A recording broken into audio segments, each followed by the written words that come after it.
Hi everyone, and welcome to the Publishing Format Show. I'm joined today with Louise Harris, who is the founder and the president of Last Research and Editing, a business which specialises in doing editing of books and things like that. So thank you very much, Louise, for joining us. Thank you, Teddy, for inviting me. I'm happy to be here. Great, thank you. Well, why don't we do a bit of a background into you and how you got started in editing and what drew you to the world of books? Sure. Okay, so I always knew I was going to be a writer. At age 12, I published my first poem and I got paid for it. So when I was looking into colleges, I wanted to go into journalism because I wanted to be able to provide people the information that they needed. So I went to the University of Maryland, College of Journalism, and when I came out, I was offered 2 reporting jobs and 1 editing job. And I took the editing job because it worked better with my schedule and it was more flexible and it was closer to home and it was also more money. So that's what got me into editing. But in college, I actually found out that I am a better editor than I am a writer. So I like reading other people's stuff and correcting other people rather than correcting my own stuff. So it was really those 2 things that brought me into editing, is that I really am good at it. So. Are you quite bossy? You like correcting other people's work? I do. My family makes fun of me because, I'll see something on TV or I'll hear someone say an incorrect English and I'll immediately correct them and it will just come out of my mouth and I won't even be thinking about it. I'll just, Do you have a big collection of red pens to strike lines through words and things like that? Yes, I do. All colors, actually. Yeah. I like to do like green at Christmas time and pink in Easter time. So I'll use a bunch of different colors. But that actually brings up a point about editing books for clients. I usually print them out and read them on paper because you catch more. So I will use my pens rather than doing it on the computer. You catch more mistakes. I'm getting flashbacks to school when yes, I'm getting flashbacks to school when your teacher would just put red lines through your work. Although nowadays with my kids, everything was on the computer, so they didn't have that where the teachers crossed it out. But yes, I am an old school person. Yeah, why not? So when you edit your books, so that's one of the main jobs of Last Research, one of the main services that you guys provide. So you say like you've got great attention to detail, and that's what you enjoy doing. So could you tell me a bit about what editing means? Because I know that there's lots of different types of editing, like from developmental editing all the way to line editing, but they're a bit different. So tell me a bit about what editing is for people who don't know, and also the different types of editing. I tend to be a comprehensive editor. It's when I'm working on non-fiction versus fiction. Fiction, the developmental editor is more common in fiction than is in nonfiction. And comprehensive is somebody who will do both developmental and line editing and copy editing. So it's all in one. But the differences are this. A developmental editor is someone who's looking at the big picture, looking for plot holes, looking for things that the author might have missed or things that might make the story better, adding action. So they're not really looking at the nitty-gritty such as grammar or lines or awkwardness. They're just looking at the big picture, whether the outline fits the story and the plot. A copy editor or a line editor, they're pretty much the same thing. They're basically looking for grammar, awkward sentences, spelling errors, and things that don't quite fit that need to be eliminated. And then there is a proofreader, which is the very last person. And the proofreader is basically looking for typos. When you're formatting the book, things happen like there's widows. A widow is a line that is at the end of a book that doesn't connect, or an orphan is on the second page, but it's just one line. So a proofreader is looking for those kind of things and for spelling errors that came from typos. One of the problems with spell check is, and voice editing is that you have words like there, and there. So might be spelled one way, but then they'll show up a different way in the copy. And that's one of the reasons why I print my book, because when I'm editing, because your ear, when you're reading it out loud, will catch those awkward things, but when you're doing it on a computer, you won't necessarily catch them. And when you're reading it on paper, you will see that it's the wrong word choice, but you won't necessarily on a computer. So that's why you need a proofreader, because some of those things do get through, even after 4 or 5 minutes. Right. Okay. And when you're doing the proofreading, for example, obviously in America, you spell everything incorrectly compared to us over here. So do you do everything in the same version of English? Well, there's different styles, but yes, I do. I tend to only work with American authors or Canadian authors, and I know Canadian is British English too, but they are usually happy using American English. But within the American English, there are different styles. There's the Chicago manual style, there's the Associated Press style, there's the academic style.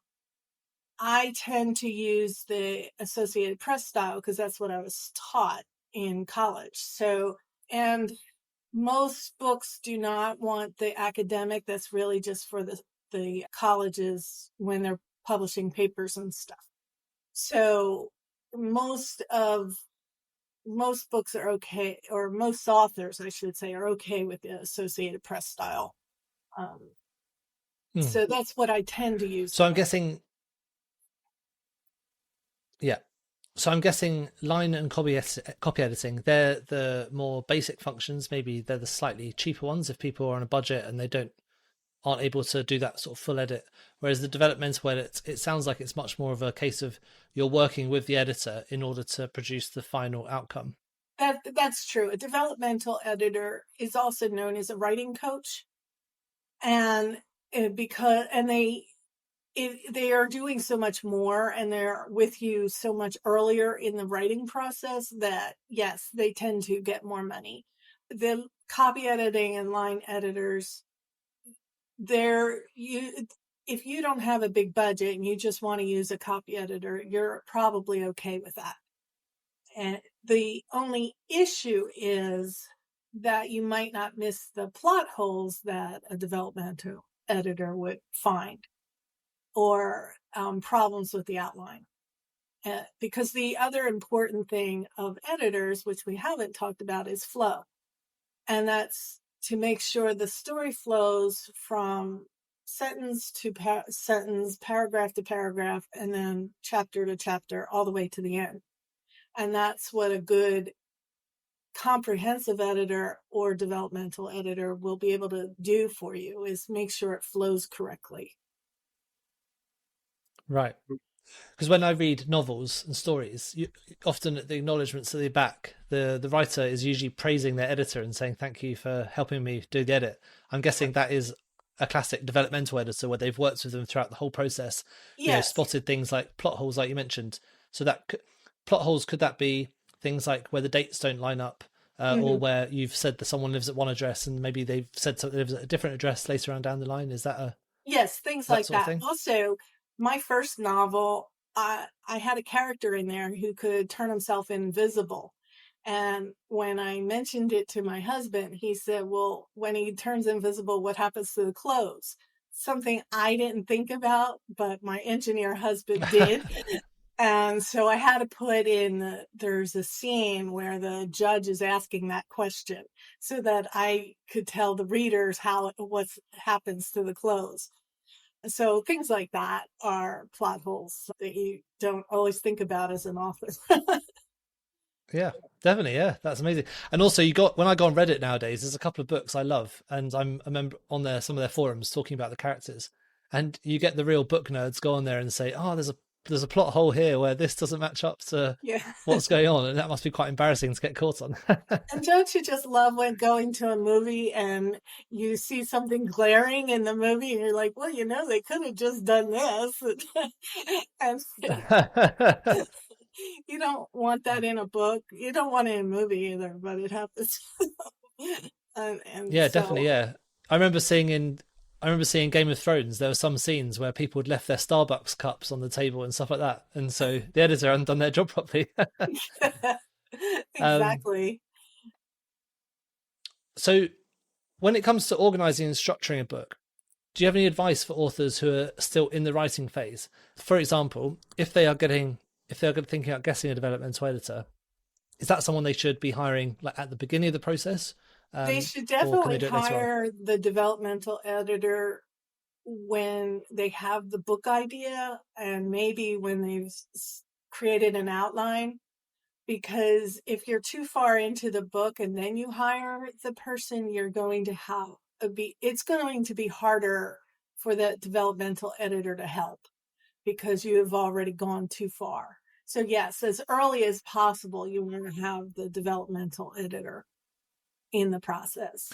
So, say for example, we're talking about fiction books, so we'll come on to Right. non-fiction in a bit, but talking about fiction books, if I've got an idea for a book, and is it literally just the idea? You might have a few bullet points or something sketched out. That would be enough to go to a developmental editor and say, this is what I'm working with. I've got my invisible man. His clothes don't go invisible, but he's in trouble with the law. Let's go and work out this story. That's kind of where you go to the developmental editor and get them to Yes, you brainstorm it with could you. do Is it. that how that works? You do it that early and you'll basically be collaborating on a finished product, or you could do it where you pretty much have an idea of how the plot's going to go, but you need help figuring out like the scenes from 1 to 20. But yes, as early as you can in the writing process, you want to bring in the developmental editor. So you wouldn't even need to have a. You mentioned some of the plot lines and where the story goes. Do you have any advice for how in depth that needs to be before you go and hire an editor? It doesn't have to be that in depth. It just has to have some kind of framework that the editor can work from. If the editor doesn't, if you're just, hey, I have this idea and I need to flesh it out, then you're really hiring a coach. But as I said, a coach is often the same as a developmental editor too. But if you're an author and for myself, I always know how my stories begin and I always know how they end. And then as I write it, that's where the rest of it comes in.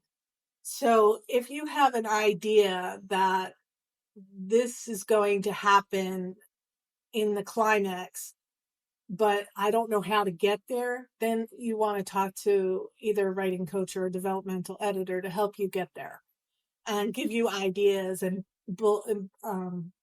flesh out some of those bullet points that you're talking about. But, so, and often what happens is an author will start writing and then will have to change direction because it won't flow the way they originally wanted it if they stick with what they had originally planned. So I Yeah, recently that's worked really with an interesting. I I recently worked with an Sorry. author in Louisiana who wanted to have basically a levee system that was controlling the Mississippi River, and he wanted something to happen to that levee system. And we went back and forth. I convinced him that we need more than just this one thing happening. We need to add more tension. So we ended up in the climax. A tornado took out a transformer. A big storm knocked out part of the structure. A power failure took out some of the other structure. And then the antagonist took out the rest of the structure. So there was many different elements in that climax that really kept the action. and you didn't know which one was going to cause the problem. So Yeah, nice. Have you got any good examples about where you've been a developmental editor or a book coach with someone and you've caught out some, mistakes, or you've helped them to make the book better? almost every single one of my clients, their issue is flow. They don't really connect A to B or B to C. And so I'm always reorganizing it so it flows better. And so my advice would be read your own stuff. A lot of authors, after they write it, they don't want to read it because they think they're done. They think it's fine. But if you print it and read it out loud, you can catch a lot of things on your own without hiring an editor. And then you can hear things that are awkward, that aren't working right. And the other issue that I always have with clients is they want to keep things that I think are either not necessary or slow down the story. And so I'm constantly arguing with them, like, this isn't really going to work. You need to get rid of this. And because it's their baby, they don't want to get rid of it. And it's very hard for them they want everything is what they wrote, and they don't see why it's unnecessary. And so I do a lot of explaining. So that's something else, that if you read it out loud and before you go to an editor, that you'll be able to see some of that stuff, that hey, we mentioned this several chapters ago, we don't have to have it again. Or this is slowing the story and the readers are stopping, and you don't want readers to stop. So in a story, Yeah, it's really interesting because it's hearing you speak about it. I hadn't really thought about how in depth this process could be, because my books are mostly in non-fiction, so the developmental editing probably doesn't come into it quite as much, because I'm usually giving my experiences or stuff that I know about, rather than creating like a story that needs to flow from A to B. So it's really fascinating hearing you talk about this. The nonfiction When you're has working to with flow as well, but it's a different type of flow. It's more of it depends on the kind of nonfiction. A lot of books that I do are business books, which are helping salespeople, or I did a book on back injuries and how to not use surgery to fix some of those back injuries. And I also did a recent book it was a political book on things that are happening in the American government. So in those two cases, the person came to me with a bunch of information, but they had no clue how to put it together. And I still had to provide them that comprehensiveness to get it to flow correctly and to put it together. So even though it's nonfiction, it still has to make sense when you're going from chapter to chapter. And now the chapters might have different topics, that's fine. But if you have one chapter on education, you want to start the next chapter with, a transition, something like, in the last chapter, we talked about education. Now we're going to talk about, and then you can transition to the next chapter. So that's kind of what I do for nonfiction authors. Yeah, that's that's really interesting. So if someone was a non-fiction writer, what level of information do you think they would need to come to you with in order to get help with that developmental editing? I've had clients all over the scale. I've had authors like the two I just said who had no clue how to put it together as a book. And then I was basically coaching them through the whole thing and reorganizing. And then I've had authors who would come to me with a finished manuscript, and basically I'm just doing line editing and making sure everything isn't awkward, and I would, still make sure it flows, but it's a simpler process. I'm basically just doing step 4 or 5.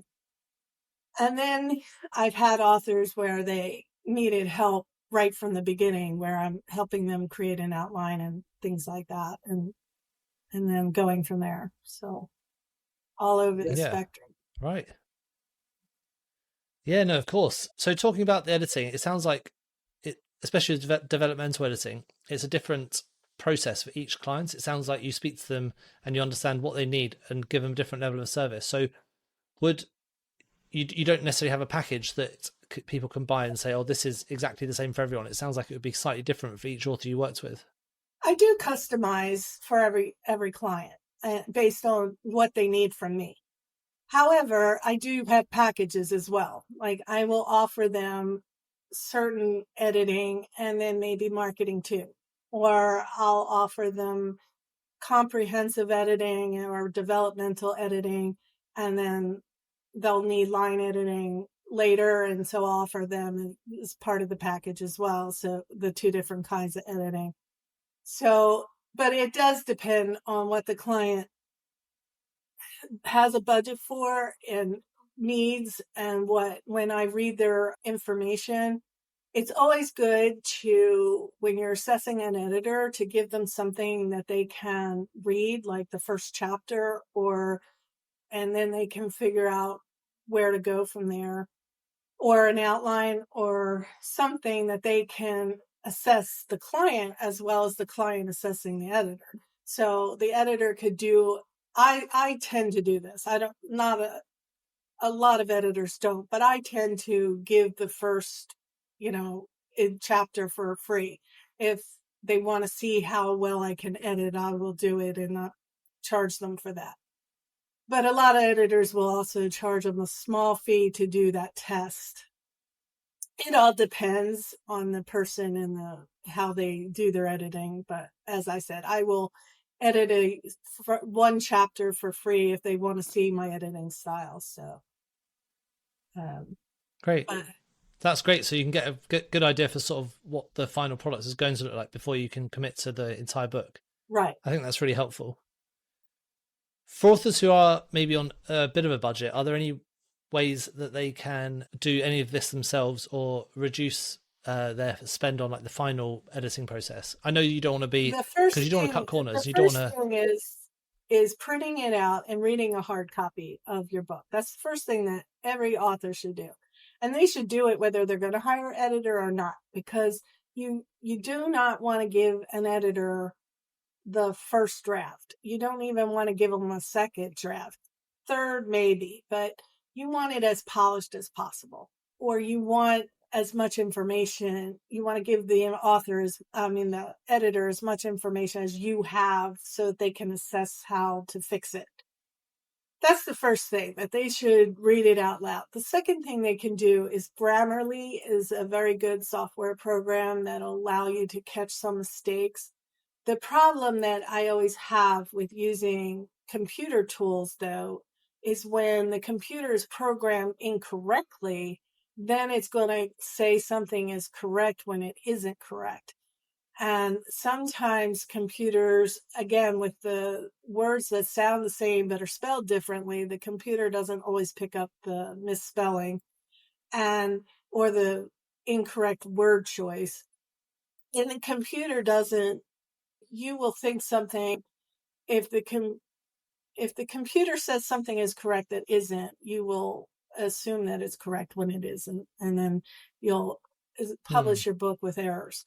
So I suggest using the tools, but be cautious about it. They're not always accurate, and then you have to know what to do. But that's a way to save money. Another way is using services like Upwork or Fiverr. You can usually find inexpensive editing on those sites. They're not always good quality, and they're not always going to work with you and collaborate with you, but there are options that way as well. Yeah. I find the problem with using Grammarly is often, especially if you use their text correction, is your text ends up sounding like it was written by Grammarly rather than written by you. So right. It's quite good for doing spell check, but if you get it to change, if you get it to change whole sentences, then it ends up being like it ends up sounding a bit like a corporation wrote it rather than you wrote it. It's right, a computerese, and that's a problem with AI as well. It sounds very computer like, and it doesn't sound like a human wrote it. So you have to be careful with that as well. And if Grammarly says a sentence is awkward, then you should step back and rewrite the sentence, not let Grammarly rewrite it, because like you said, it's going to be very stale and not at all like it should be. So, and that's another way that editors work versus computers, because editors can reword something so that it doesn't sound stale. It all depends on author's budget. And I do understand that authors don't have a lot of money, but, Yeah. That's really interesting. Now, one of the other things you talk about on your website is book compilation, and it sounds like a bit of a different service. I haven't seen that come up too often with other people. So can you tell us a bit about how that works and what sort of authors would benefit the most from it? Yeah, so a book compilation is really two different services lumped into one. One service is if you're writing an anthology and you just want to contribute to a larger book, then what I would do as editors, take out all those freelance authors and put them into one book and compile it into a book. Another way of using compilation is if you're an author of blogs and you want to take those blogs and make them into a book. I can compile it into a book and make it flow into one topic. So, and I've done that actually. I have a client he has a company that provides press release distribution services. And I wrote all these blogs for him for his website, but he wanted to take those blogs and make it into a book that he could hand out to potential clients and show them the kind of work that we do. So I took those blogs that we wrote and I compiled them into a book that he could give out. And then I did all of the editing and made it flow. The thing with compilation is each blog has its own headline. So you want to remove those headlines, but still make sure that it connects from the beginning to the end. So it's not as in-depth of a service as I provide other clients, but it's something that is easy to do. And if you're someone who would like to have a book to show that you have an authority, but you don't know how to get started, this is a simple way of getting started, is by using your blogs that you put on your website and creating a book out of it. So. Brilliant. Well, that's a really great service, because loads of people I speak to have got blogs. I've got a couple of blogs, in fact, but that I write on, and that would be great to take that content and put it into a book, because it gets your information, your content that you've already written. That means that you can sell it on multiple platforms. So you can sell it on Amazon, sell it even in bookshops. That's right. Such a great service that you offer. And it doesn't take as long. You could have it done probably in a couple of weeks to have a book out from your blogs. So how would that work? Would I give you, for example, 10 or 20,000 words from my blog and say, could you organize this into a book for me?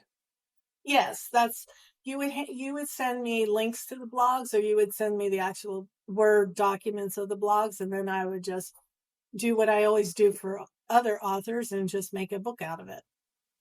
And and again, make it sure that it reads well and it's all one topic, and that there's little different chapters and stuff. But yes, that's basically what I would do, is just take the blogs and reformat it into a book. That sounds too good to be true in some ways. Well, as I said, I have done it for other clients, and I have compiled anthologies as well. So I've compiled them for associations. They're usually the ones who want a contributor type of anthology that would need compilation, because they have all their members are writing one chapter. And so then they would want that into a book. So those are the two, usually nonprofit associations or people that want to turn their blogs into a book. Yeah. Wow, that's amazing. I have to definitely go and check that service out. Well, thank you so much for joining me today. I mean, that's been great. I've learned so much about developmental editing, compiling books into different your blogs into a book and things like that. There's a lot to learn for beginners and also for people who are maybe getting a bit more experience and want to take their books to the next step. If people want to get in contact with you, where's the best place to do that? Well, my website is lastresearchandediting.com, and it's AND, not ampersand. I also have a author page on Amazon, so you can do amazon.com/author/Louise Harris. My phone number is 480-370-3945. And then I also have email, which you can access through my website. So great. And we'll put the links to all that stuff in the show notes as well, so people can. Sorry, also we'll put links to all that stuff in the show notes as well, so that people can click on those links and then get in touch with you. I appreciate that. Well, thank you very much for joining me. I really appreciate your time here. So just before you go, we have one final question, and that is what book do you recommend that everyone should be reading at the moment?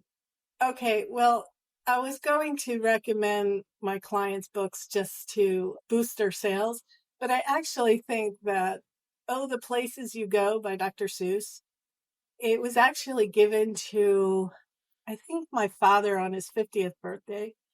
It is a kid's book, but it's also an adult book. And when you read it as a kid, it makes sense as a kid. But then when you read it as an adult, you're like, oh, yeah, I should take this advice and follow my dreams. That's basically the point of it. Follow your dreams. So I'll leave you with that one because it's... Oh, great. Thanks. The Dr. Seuss books are famous in the UK, but it's mostly the kids' books. So yes. That's interesting that you've got that one. So yeah, and again, it is written the same style for kids, but it has different levels on that particular book. So it is a really good one to follow your dreams. Nice. Well, thank you very much for joining us, Louise, and we'll speak again soon. All right, thank you. Have a good day. Thank you so much for tuning into the Publishing Performance podcast. I really hope you found today's episode inspiring. I love chatting to authors, writers, and people in the publishing world. Now, just before we wrap up, let me tell you about Publishing Performance, the #1 platform for authors who want to increase Amazon book sales, but are not really sure where to start. Now, this show is all about helping you to sell more books. And if you're looking to boost your publishing game and to maximize your book's potential on Amazon, then Publishing Performance is designed to help authors just like you to grow your readership and to reach a much wider audience. Now, I know that Amazon ads can be slightly complicated, which is why Publishing Performance is like having a personalized ad account manager to create your ad campaigns, to choose your best keywords, and to make adjustments in real time. Now, if you're investing in ads, you really want to make sure that your investment is being used effectively, and Publishing Performance does just that. It aims to make your budget go further, improve your organic rank, and target keywords more effectively. Just go to publishingperformance.com to get started with Amazon ads for just $1.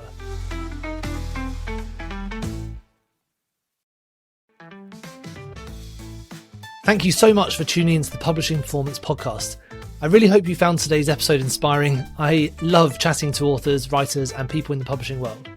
Now, just before we wrap up, let me tell you about Publishing Performance, the #1 platform for authors who want to increase Amazon book sales, but are not really sure where to start. Now, this show is all about helping you to sell more books. And if you're looking to boost your publishing game and to maximize your book's potential on Amazon, then Publishing Performance is designed to help authors just like you to grow your readership and to reach a much wider audience. Now, I know that Amazon ads can be slightly complicated, which is why Publishing Performance is like having a personalized ad account manager to create your ad campaigns, to choose your best keywords, and to make adjustments in real time. Now, if you're investing in ads, you really want to make sure that your investment is being used effectively, and Publishing Performance does just that. It aims to make your budget go further, improve your organic rank, and target keywords more effectively. Just go to publishingperformance.com to get started with Amazon ads for just $1.